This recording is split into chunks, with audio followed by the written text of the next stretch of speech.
డబ్బు, అనారోగ్యం, ఉద్యోగం, వ్యాపారం అప్పులతో బాధపడుతున్నారా? మీకోసమే మేనిఫెస్టింగ్ మిరాకిల్స్ ప్రోగ్రామ్. ఆంధ్రప్రదేశ్ రాజధాని అమరావతి ఆధ్యాత్మిక సౌరభాల్ని గుబాళించే దిశగా అడుగులు వేస్తుందా అంటే దీనికి అవుననే సమాధానం వస్తుంది. వాస్తవానికి ఆంధ్రప్రదేశ్ రాజధానిగా అమరావతి నిర్మాణ ప్రక్రియను ప్రారంభించేటువంటి సందర్భంలోనే అప్పటి సీఎం అంటే మొదట ప్రణాళిక చేసినటువంటి సీఎం చంద్రబాబు నాయుడు తిరుమల తిరుపతి దేవస్థానానికి సంబంధించినటువంటి ఆలయాన్ని ఏర్పాటు చేయడంతో పాటు అక్కడ పెద్ద ఎత్తున రాజధాని నగరంలో ఆధ్యాత్మిక పరిమళాలు గుబాళించేటువంటి వ్యవస్థలు ఉండాలని ఆకాంక్షించారు. ఆ క్రమంలోనే టీటీడీకి 25 ఎకరాల భూమిని కేటాయించారు. అక్కడ ఒక బృహత్తరమైనటువంటి ఆలయ నిర్మాణాన్ని చేయడంతో పాటు ఆ పరిసర ప్రాంతాల నుంచి వచ్చేటువంటి ప్రజలు రాజధాని సందర్శనకు వచ్చేటువంటి వారందరికీ కూడా ఒక అట్రాక్టివ్ డెస్టినేషన్గా ఇది మారాలని ఆధ్యాత్మిక టూరిజానికి, ఎందుకంటే పక్కనే ఉన్నటువంటి విజయవాడలో దుర్గ గుడికి, కనకదుర్గ అమ్మవారి గుడికి వచ్చేటువంటి భక్తులందరూ కూడా ఇక్కడికి వెళ్ళేందుకు ప్రత్యేకమైనటువంటి ఏర్పాట్లు ఉండాలని చంద్రబాబు నాయుడు గారు అప్పట్లో భావించారు. ఈ క్రమంలోనే 25 ఎకరాల భూమిని కేటాయించారు. అది కూడా ఒకవైపు కరకట్ట రోడ్డు, ఇంకోవైపు సీడ్ యాక్సిస్ రోడ్డు, ఈ రెండింటికి మధ్యలో ఈ ఆలయాన్ని నిర్మించారు. ఇప్పుడు మీరు చూస్తున్న దృశ్యాలు కూడా ప్రస్తుతం అక్కడ ఆలయం సందర్శనకి ఓపెన్ అయింది, చాలా కాలంగా ఓపెన్ అయింది. అయితే కూటమి ప్రభుత్వం వచ్చిన తర్వాత దీనిపైన ప్రత్యేక దృష్టి పెట్టింది. ఎందుకంటే 25 ఎకరాల భూమిలో కేవలం 1.5 ఎకరంలో మాత్రమే ఆలయ నిర్మాణం జరిగింది. గత జగన్మోహన్ రెడ్డి ప్రభుత్వం తీసుకున్నటువంటి నిర్ణయం అది. ఆ క్రమంలో ఒకసారి మనం చూద్దాం, దృశ్యాల పరంగా చూస్తే కనుక కరకట్ట రోడ్డుకి అలానే ఇక్కడ ఉన్నటువంటి సీడ్ యాక్సిస్ రోడ్డుకి, ఈ రెండింటికి మధ్యలో ఉన్నటువంటి ప్రదేశం ఇది సీడ్ యాక్సిస్ రోడ్డు, ఇది కరకట్ట రోడ్డు. ఈ మధ్యలో ఉన్నటువంటి ఈ బ్లాక్ మొత్తాన్ని కూడా టీటీడీకి కేటాయించారు. ఇక్కడ 25 ఎకరాల భూమి ఇది. దీనికి సంబంధించినటువంటి కొన్ని నమూనా చిత్రాలను కూడా అప్పట్లో ప్రభుత్వం రిలీజ్ చేసింది. దాదాపు 150 కోట్ల రూపాయలు ఖర్చు అవుతుందని చెప్పని అంచనా వేశారు. ఇప్పుడు ఆలయం ఉన్నటువంటి ప్రదేశం ఇది. ఈ ప్రదేశంలో కేవలం 1.5 ఎకరంలో జరిగినటువంటి నిర్మాణం అది.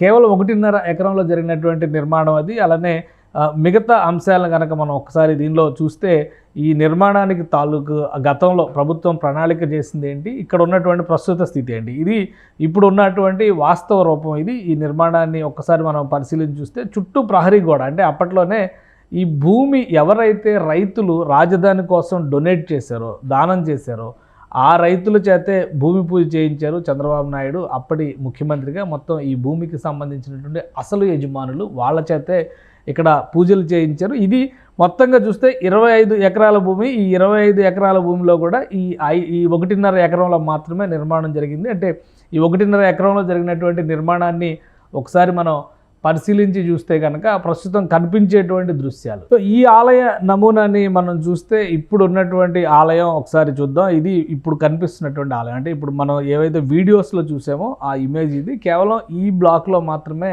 నిర్మాణం జరిగింది కాబట్టి ఆలయం స్థాయి చాలా చిన్నగా కనిపిస్తున్నటువంటి పరిస్థితి. చుట్టూ ప్రహరీ గోడ అప్పటికే 2019 ఎన్నికలకు ముందరే నిర్మాణం మొదలుపెట్టినటువంటిది. అది కేవలం గుడికి మాత్రం శంకుస్థాపన చేశారు. ఇక మొత్తం టోటల్ నమూనా దృశ్యాన్ని కనుక ఒకసారి మనం చూస్తే ఇది అప్పుడు ప్రభుత్వం చేసినటువంటి ప్రణాళిక. ఈ ప్రణాళికని ఒకసారి మనం పరిశీలించి చూద్దాము. ఈ ప్రణాళికలో ఈ భాగం, ఈ రెడ్ మార్క్ ఉన్నటువంటి భాగం మాత్రమే ఇప్పుడు ఆలయ నిర్మాణం జరిగినటువంటి ప్రదేశం. కేవలం ఇక్కడ మాత్రమే వెంకటేశ్వర స్వామి పూజలు అందుకుంటున్నారు. అది కూడా తిరుమల తిరుపతి దేవస్థానానికి సంబంధించినటువంటి సంప్రదాయ పద్ధతుల ద్వారా జరిగేటువంటి అన్ని ఆచారాలని ఆచరిస్తూ చేసేటువంటి పూజాక్రమం ఇది.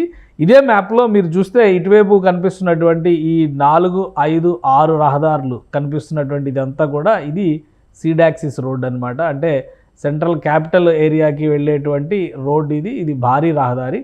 ఇటువైపు కనిపిస్తుంది ఇది 4 లేన్, ఇటు 2 లేన్, ఇటు 2 లేన్. ఇది కరకట్ట రోడ్డును కూడా విస్తరించబోతుంది. అది త్వరలో ఇది కూడా సాకారం కాబోతుంది.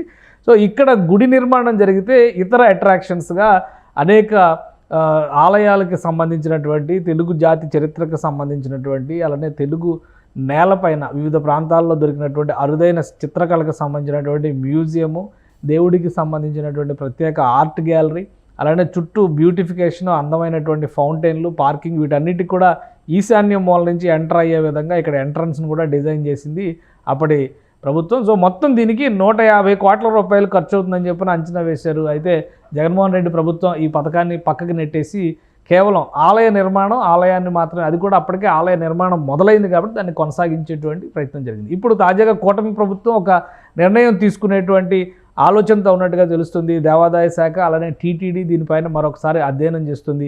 ఈ మొత్తం ఒరిజినల్ ప్లాన్ ఏదైతే ఉందో ఈ ఒరిజినల్ ప్లాన్ మొత్తాన్ని అమలు చేయడానికి ప్రస్తుతం ఉన్నటువంటి నిర్మాణాల వల్ల వచ్చేటువంటి ఆటంకాలు ఏంటి, ఒకవేళ నిర్మాణ ప్రక్రియను చేపడితే ఆర్థిక వనరులు మినహా ఇతరేతర కారణాలు ఏమైనా ఉన్నాయా, దీనిపైన అధ్యయనం చేయాల్సిందిగా అధికారులకు ఇప్పటికే ఆదేశాలు అందినట్టుగా తెలుస్తుంది. కాబట్టి ఒరిజినల్ ప్లాన్ అమలు చేయడానికి ప్రభుత్వం సుముఖంగా ఉంది.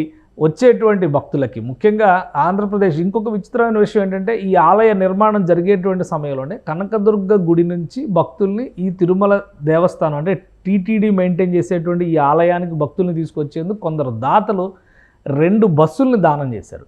ఆ 2 బస్సులని కూడా గత ప్రభుత్వం రిటర్న్ చేసింది. వాటి నిర్వహణ అవసరం లేదనేటువంటి రీతిలో పక్కకు జరిపేసింది. అలానే ఏపీఎస్ఆర్టీసీ కూడా ప్రత్యేక సర్వీసులు ఉదయం సాయంత్రం ఈ ఆలయానికి నడపాలనేటువంటి నిర్ణయం గతంలో తీసుకుంది. ఆ నిర్ణయాన్ని కూడా జగన్మోహన్ రెడ్డి ప్రభుత్వం పక్కన పెట్టేసింది. కూటమి ప్రభుత్వం వచ్చిన వెంటనే బస్సుల రాకపోకల్ని ఏర్పాటు చేశారు, ఏపీఎస్ఆర్టీసీకి సంబంధించినటువంటి బస్సులు. అలానే ఇతరేతరగా దాతలు ఎవరైనా ముందుకు వస్తే వారి సహకారం కూడా తీసుకోవడానికి సుముఖంగా ఉన్నట్టుగా ఇప్పటికే స్పష్టత ఇచ్చారు. ఇక రాష్ట్ర ప్రభుత్వం చేసినటువంటి సూచన మేరకు ఒరిజినల్ ప్లాన్ని అమలు చేయడానికి ఎలాంటి అవాంతరాలు లేవు అనేటువంటి సంకేతాలు కనుక అధికారుల నుంచి అందితే వెంటనే పెద్ద ప్రణాళికతో ఇక్కడ బృహత్తర నిర్మాణాన్ని చేపట్టడం, అలానే దీన్ని పూర్తి స్థాయి టూరిజం సర్క్యూట్గా మార్చేటువంటి క్రమంలో అమరావతిలో ఒక ప్రత్యేకమైనటువంటి డెస్టినేషన్గా ఈ ఆలయాన్ని రూపాంతరం చెందేలా జాగ్రత్తలు తీసుకోవాలని ప్రభుత్వం భావిస్తుంది. దీంతోపాటు ఈ ప్రాంతంలో ఇప్పటికే నిర్మాణంలో ఉన్నటువంటి నిర్మాణ ప్రక్రియ మొదలైనటువంటి మరికొన్ని ఆధ్యాత్మిక కేంద్రాలపైన కూడా చంద్రబాబు నాయుడు ముఖ్యమంత్రి హోదాలో ఆయన దృష్టి పెట్టారు. ఆయా సంస్థలకు సంబంధించినటువంటి ప్రతినిధులతో కూడా చర్చలు జరుపుతున్నట్టుగా సమాచారం ఉంటుంది. సో అతి త్వరలోనే అమరావతి ప్రాంతం అంటే అతి త్వరలో అంటే ఒక 6 నెలల నుంచి ఏడాది లోపు ఇక్కడ బృహత్తరమైనటువంటి కార్యాచరణ చేపడతారు. అదే క్రమంలో ఒరిజినల్ ప్లాన్ని ఇక్కడ అమలు చేస్తూ 25 ఎకరాల్లో ఈ ఆధ్యాత్మిక క్షేత్రాన్ని విస్తరించేటువంటి బాధ్యతను కూడా ప్రభుత్వం చేపట్టేటువంటి అవకాశాలు పుష్కలంగా ఉన్నాయి. డబ్బు, అనారోగ్యం, ఉద్యోగం, వ్యాపారం అప్పులతో బాధపడుతున్నారా? మీకోసమే మేనిఫెస్టింగ్ మిరాకిల్స్ ప్రోగ్రామ్. సుమన్ టీవీలో మీ పర్సనల్ అండ్ బిజినెస్ ప్రమోషన్స్ కోసం కింది నెంబర్కి కాంటాక్ట్ చేయండి.